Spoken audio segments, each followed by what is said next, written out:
Mummy స్టైల్లో నెల్లూరు చేపల పులుసు ఎలా చేస్తారో చూపిస్తాను. హాయ్, మీకు తెలుసు కదా, నెల్లూరు చేపల పులుసు అంటేనే మనకి ఫేమస్ మామిడికాయ. ఇప్పుడు మనం మూట కట్టి పెట్టుకున్నాం కదా, ఈ జొన్నని ఆ మూట ఇలా వేసేసుకోవాలి.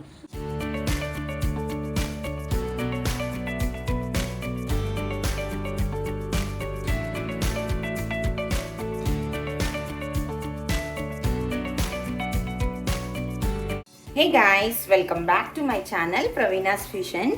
ఈరోజు నేను మా మమ్మీ వాళ్ళ ఇంట్లో ఉన్నాను కదా, మా మమ్మీ స్టైల్లో నెల్లూరు చేపల పులుసు ఎలా చేస్తారో చూపిస్తాను. హాయ్. సో చూడండి, 1.5 kg ఫిష్ కి 100 grams చింతపండు నానబెట్టుకోవాలి ఫస్ట్. ఓకే. సో మా మమ్మీ కొద్దిగా ముందే కొద్దిగా కలిపింది, బట్ మనకి అన్ని మళ్ళీ చెప్తాను. సాల్ట్ కొంచెం, చూడండి చేప ముక్కలు ఇవి 1.5 స్పూన్ కారం, హాఫ్ స్పూన్ పసుపు వేసేసి మిక్స్ చేసి పెట్టేస్తాం. ఓకే, మంచిగా ఇలా కలిపి పెట్టేసుకోవాలి. అంతా బాగా అంతా టమాటాలు, ఉల్లిపాయలు అన్ని తరిగి పెట్టుకొని, సో ఇప్పుడు మ్యారినేట్ చేసి పెట్టినట్టు మ్యారినేట్ చేసి అలాగే చింతపండు ఇక్కడైతే అన్ని తీసి పెట్టుకుంది అనమాట. టొమాటో, మీకు తెలుసు కదా, నెల్లూరు చేపల పులుసు అంటేనే మనకి ఫేమస్ మామిడికాయ. సో ఇవన్నీ పక్కన పెట్టుకుని ఇప్పుడు ఇది మ్యారినేట్ చేసి పక్కన పెట్టి మిగతా ప్రాసెస్ చూస్తాం. హే గాయ్స్, సో ఇప్పుడు మనం ప్రాసెస్ స్టార్ట్ చేసేద్దాం. ఇందాక మ్యారినేట్ చేసి పెట్టుకున్నాం కదా ఫిష్ ముక్కలు.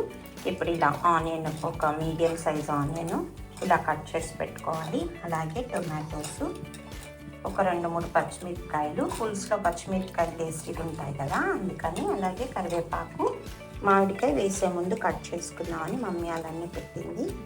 ఇక్కడ చింతపండుని నీట్గా పలుపు తీసి పెట్టేసుకుంటున్నాం అన్నమాట.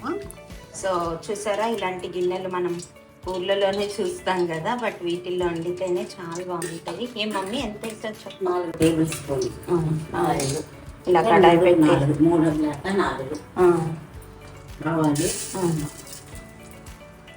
కొంచెం జీలకర్ర, హాఫ్ టీ స్పూన్, ఒక చిటికెడు మెంతులు, 1 టీ స్పూన్ ఆవాలు, హాఫ్ టీ స్పూన్ జీలకర్ర, ఒక చిటికెడు మెంతులు కొద్దిగా చిటపట్ నాటించాలి.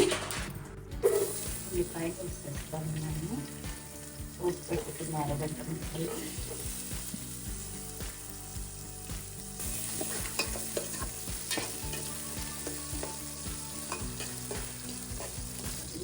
ఉల్లిపాయలు వేగేటప్పుడు ఒక ఉప్పు వేస్తే మంచిగా మగ్గుతాయని చెప్తుంది మమ్మీ.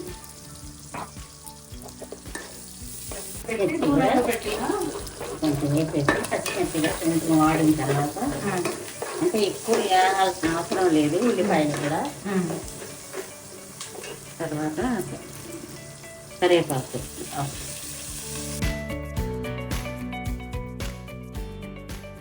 ఇలా వేగిన తర్వాత కొద్దిగా పెద్ద సైజు మీడియం ఒక మీడియం పెద్ద సైజ్, మీడియం నుంచి ఒక బిగ్ సైజ్ టమాటోని కట్ చేసుకున్న దాన్ని వేసేసి మంచిగా మగ్గనివ్వాలన్నమాట.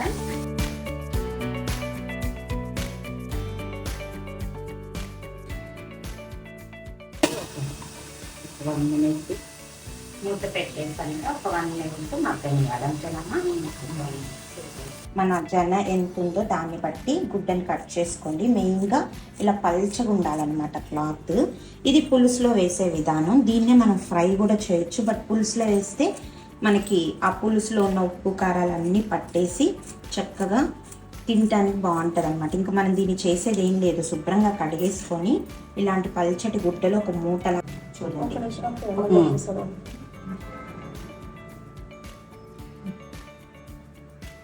అలా ఒక చిన్న మూటలాగా, మరి గట్టిగా లాకుండా మూటలాగా కట్టేసుకుంటే ఏమవుతుందంటే ఈ జన గుల్లగా ఉంది కదా, మన పులుసు అంతా పాడవకుండా ఉంటుంది అన్నమాట ఇలా చేస్తే.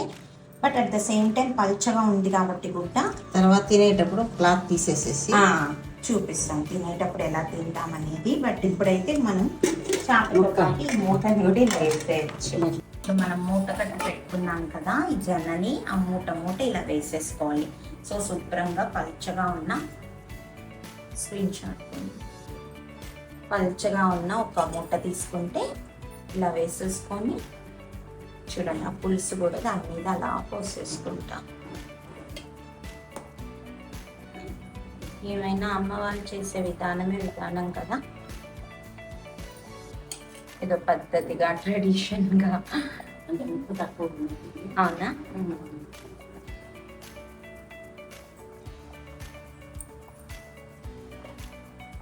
సో ఇప్పుడు ఉడికేసిన తర్వాత చూద్దాం. అయితే మనకి అది కూడా కొద్దిగా యాడ్ అయ్యి పులుసు యాడ్ అవుతుంది. ఇది పిండి పిండిగా ఉంది కదా, సో మ్యాంగో కూడా మంచిగా ఉడికిపోయి ఉప్పు కారాలు పట్టేసి తినడానికి బాగుంటుంది అనమాట. ఇలా మూత పెట్టేసి ఉడకనివ్వాలి. జన చాప అన్నీ ఇలా ఉడుకుతున్నాయి చూసారా. మెయిన్గా అన్నీ మునిగేలా చూసుకోవాలి, అంతే కదా మమ్మీ? చేప మునిగితేనే నూనె చెప్పు మమ్మీ, ఆ టిప్ కూడా చెప్పగా. నూనె బాగా తేలిందంటే మనకు ఉడికిందని అర్థం. అర్థం. తెలీదు మాది. అది మూట అన్నమాట, మనం ఇందాక వేసాం కదా మూట, జనం మూట చూసారా.